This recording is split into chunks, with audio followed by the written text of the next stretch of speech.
지난번에 냉동난자랑 불임과 관련된 이야기를 좀 나눴었는데요. 대리모가 합법화되는 그런 부분도 좀 논란이 있는 것 같아요. 대리모에 대해서는 어떻게 생각하세요? 불임이나 난임을 겪는 분들한테는 충분히 생각하고 고려해 볼 만한 대안이잖아요. 세계적으로 보면 이 대리모에 관해서는 법이 나라마다 다 달라요. 미국은 또 주마다 다 달라요. 그거를 찬성하느냐 뭐 반대하느냐 이런 얘기하는 건 좀 의미가 별로 없는 것 같고요. 정말 아이를 원하는데 갖기 어려운 분들한테는 무슨 가능성이라도 있으면 다 시도해 보고 싶은 거잖아요. 제가 대리모 얘기를 처음 접한 건 미국에서 유학하던 시절이었는데 기가 막힌 사건이 하나 벌어졌어요. 딸이 자궁이 좀 안정적이지 못한 거예요. 그래서 착상이 잘 안 돼가지고 그 여성의 60대의 어머니가 딸과 사위의 시험관 수정란을 장모의 자궁에다가 착상을 시킨 거죠. 태어나고 난 다음에 이게 뉴스를 타고 누구의 아이냐 이렇게 된 거예요. 장모가 나왔으니까 장모의 아이가 아니냐. 그러면 이제 생물학자가 등장해야 되잖아요. 유전적으로 보면 장모는 아무 상관이 없는 겁니다. 그렇게 얘기하는데 전통적인 차원에서 보면 내가 배 아파서 난 아이인데 이게 유전적인 관점에서 보느냐 전통적인 생물학적 관점에서 보느냐에 따라서 논란이 이제 엄청났어요. 근데 그게 어느 정도 가라앉고 미국 사회를 정말 엄청나게 뒤흔든 거대한 사건이 터졌는데요. 그거를 베이비 M 사건이라고 그러거든요. 정말 뭐 미국 사회에서 그 정도의 논란을 전국적인 논란을 일으킨 사건 정말 제 기억에 그렇게 많지 않다고 생각하는데 스턴 부부 그 부부가 아이를 갖고 싶어 하는데 너무 힘드니까 대리모를 사용하기로 한 거예요. 미국에서 대리모 법이 그렇게 잘 장착되지 않았던 초창기라서 이게 불법인지 합법인지 따지기 좀 애매한 시절이었던 것 같아요. 신문에 아예 광고를 낸 거예요. 이렇게 해서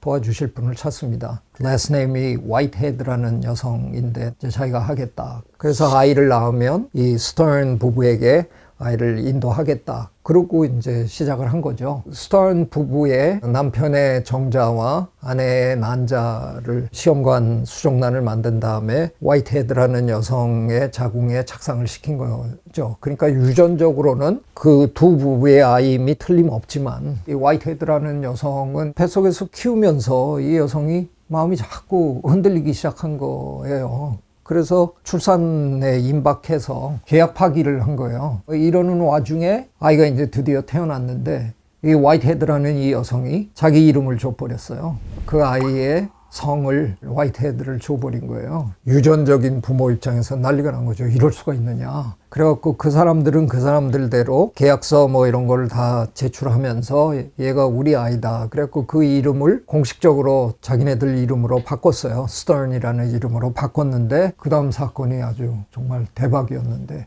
그 여성하고 그 남편 트럭 운전하는 남편하고가 도주를 합니다. 아이를 데리고. 그러니까 이제 이 스턴 이 부부는 이제 경찰을 동원해서 이제 찾기 시작한 거죠. 그야말로 어마어마한 드라마가 그냥 뉴스 시간에 계속 이제 되는 거예요. 끝내 이제 그 사람들이 체포됐고 법원에서 판결을 내려야 되는데 미국에서는 이런 일이 벌어지면 판결의 기준이 결국은 아이가 자랄 수 있는 가장 좋은 환경을 제공할 부모가 누구냐 그걸로 되게 결정을 한단 말이에요.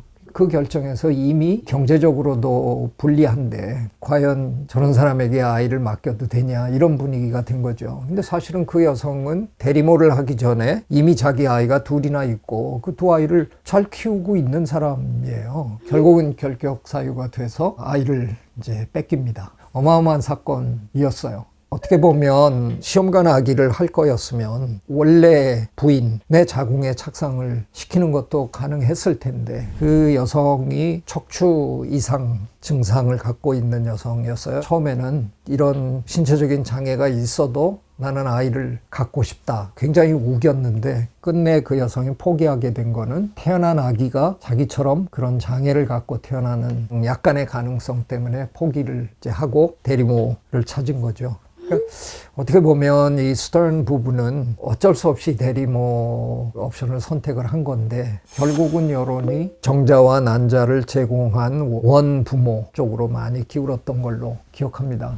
제가 아무래도 연구를 이런 분야를 하다 보니까 이런 사건은 제가 굉장히 이렇게 또렷하게 여러 가지가 기억이 나요. 제가 지금까지 말씀드린 건 베이비 M 사건이라고 돼 있고요. 90년대 초반에 벌어진 사건은 베이비 리처드 사건이라는 게 있었어요. 제가 이제 하버드에서 박사학위를 하고 미시간 대학의 교수가 돼서 가 있었는데 부부가 살다가 대판 싸우고 헤어지기로 하고 둘이 이제 갈라섰어요. 근데 그때 아내가 임신을 하고 있었거든요. 얼마 후에 출산을 한 거예요. 근데 이 여성이 남편이었던 남자에게 애가 죽었다고 거짓말을 한 거예요. 근데 이 남자가 아무리 생각해도 좀 이상한 거예요. 그러다가 그 여성의 절친한테서 이제 고백을 받아내요. 거짓말을 한 거다. 살아있다. 그 여성이 혼자 키울 수가 없으니까 입양을 보냈나 봐요. 근데 이제 남성이 몇 년 후에야 자기 아들이 입양됐다는 거를 뒤늦게 이제 찾아낸 거예요. 그래서 그 입양한 부모를 상대로 고소를 한 거예요.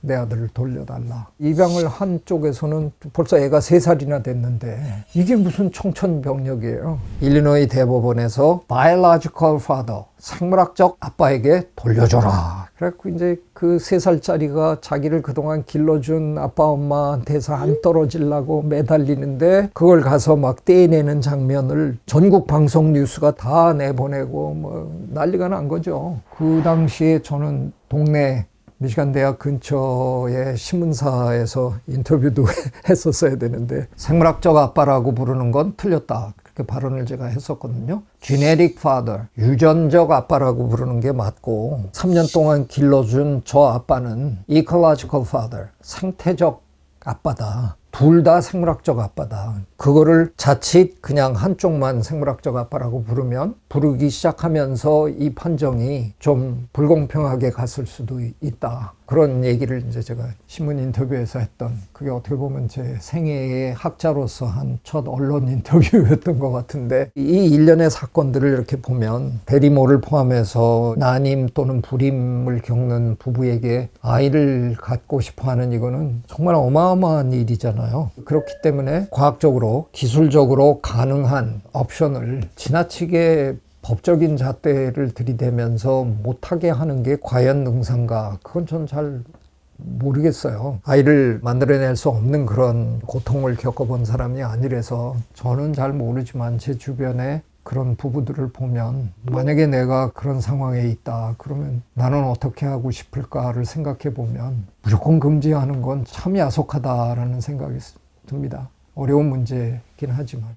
대리모를 통해서 태어난 아이는 그 대리모의 유전적 어떤 영향도 받나요?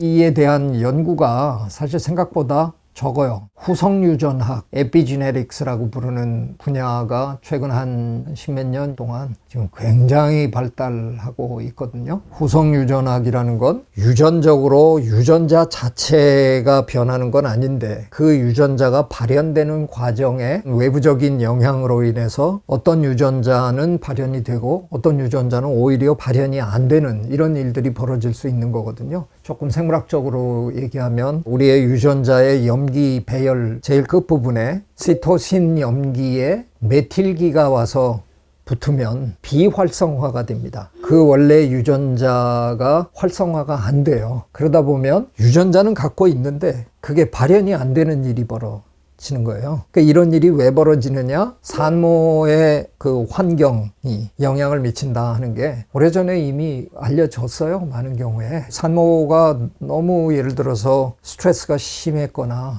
영양실조를 겪고 있거나 산모가 겪고 있는 환경적 요인 때문에 메틸기가 붙느냐 안 붙느냐를 조정할 수 있는 거거든요. 그럼 바뀔 수 있어요. 그리고 실제로 임신 과정 중에서 산모와 태아가 전혀 교류가 없느냐? 그거 아니거든요. 태아는 되게 이기적인 존재이기 때문에 그래서 태반에 피의 호수를 만들죠. 일테면 엄마 피를 그냥 가능한 한 많이 끌어다가 거기다가 이렇게 저장을 해놓고 그 피들이 섞이죠. 태아의 피와 산모의 피가 적절하게 섞이고 뭐 이런 과정들을 다 겪기 때문에 산모의 영향이 태아에게 안 갈 리 만무하고요. 태아의 피가 산모의 몸 안으로 들어오거든요, 일부. 근데 그런 관계 속에서 실제로 태아의 유전자 발현이 발생 과정에서 바뀔 수 있다는 거를 후성 유전학에서는 제법 많은 걸 지금 연구하고 있거든요. 근데 이 얘기를 대리모 여기에 얘기를 많이 안 해요. 저는 왜 많이 안 할까가 약간 좀 흥미롭다고 생각하는데, 그거를 구체적으로 연구 수준에서 모니터링하는 한 케이스가 많지 않은 것 같고요. 그걸 자칫하다 보면 그게 또 이제 사회적 문제가 될 수 있으니까, 뭐 예를 들어서 인종차별적인 관점에서 본다 그러면 뭐 백인 아이를 흑인 대리모에 자궁해서 키운다든가, 백인들 중에는 보나마나 피하고 싶어하는 백인들이 또 있을 거고, 만일 이런 연구 결과가 너무 명확하게 막 드러나면 여러 가지로 사회적으로 좀 복잡한 문제들이 생기지 않을까 그런 생각은 하는데, 저는 개인적으로 생물학자의 입장에서 보면 네, 그건 충분히 가능한 일이거든요. 후성 유전학적 관점에서 보면 어떤 대리모의 몸 안에서 아이가 컸느냐 하는 게 여러 면에서 영향 줄 수 있습니다. 유전학적 영향은 아니라고 하지만 사실은 후성 유전학적 영향도 큰 범주 내에선 유전학적 영향이기 때문에 유전자 자체가 변한 건 아니래도 유전자 발현 과정에 영향을 미칠 수 있는 가능성은 있습니다. 어떻게 보면 전혀 유전적으로 상관도 없는 아이를 입양하는 사람도 있는 그런 판에 대리모라는 그런 가능성을, 난임을 겪고 있는 부부에게 아예 불가능하게 만든다 하는 건 좀 너무 잔혹하다는 생각이 들어요. 지금 뭐 대한민국은 사실 이 대리모에 관한 법률이 완벽하지 못한, 충분하지 못한 나라잖아요. 확실하게 합법인지 약간 허술해요. 그런 나라들이 뭐 비단 우리나라만 그런 거 아니고요. 지금 전 세계적으로 굉장히 많은 나라가 어정쩡한 법률 상태에 있거든요. 별로 저 그거 현명하지 못하다고 생각합니다. 조금 확실하게 잘 세워줘서 그런 부부들이 법적인 그런 걱정하지 않고 정말 내 아이를 갖고 싶어하는 그런 부부들이 아이를 낳을 수 있도록 해주는 게 저는 옳다고 생각합니다. 지금 대한민국에 불임, 난임을 겪고 있는 부부가 굉장히 많아요. 제 생각에 이거는 정부가 적극적으로 나서서 그런 부부들이 법적인 두려움 없이 시술도 받고 할 수 있도록 저는 도와줘야 된다고 생각합니다. 국회에 계신 분들이 이런 문제도 세심하게 들여다봐 주시면 고맙겠습니다. 구독, 좋아요, I love you.